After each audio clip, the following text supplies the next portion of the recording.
இன்றைக்கு டிசம்பர் 1ஆம் தேதி மதுரை நீதிமன்றம் ஒரு சிறப்பான தீர்ப்பு வழங்கியிருக்கின்றது.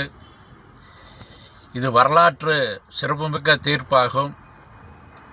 திருப்பரங்குன்றத்தில் மலை மீது தீப தூணில் தீபம் ஏற்ற வேண்டும் என்று இந்த நீதிமன்றம் கூறியிருக்கின்றது. கிட்டத்தட்ட 35 ஆண்டுகளாக பக்தர்கள் பல்வேறு வகையில் போராட்டம் நடத்தியிருக்காங்க, பல்வேறு தியாகம் செய்திருக்கின்றார்கள்.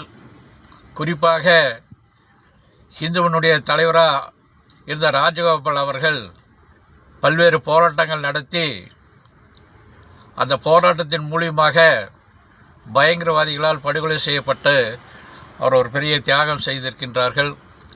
தொடர்ந்து ஒவ்வொரு ஆண்டுகளும் பெரிய போராட்டம் நடத்தியிருக்கின்றது. 96 அந்த வாக்கில் தீபம் ஏற்றணும் அப்படி சொல்லியிருந்தாங்க. அதையும் கூட கேட்காம அறநிலையத்தினும் சரி இந்த அரசாங்கம் சரி தள்ளி போட்டுகிட்டே இருந்திருக்குது.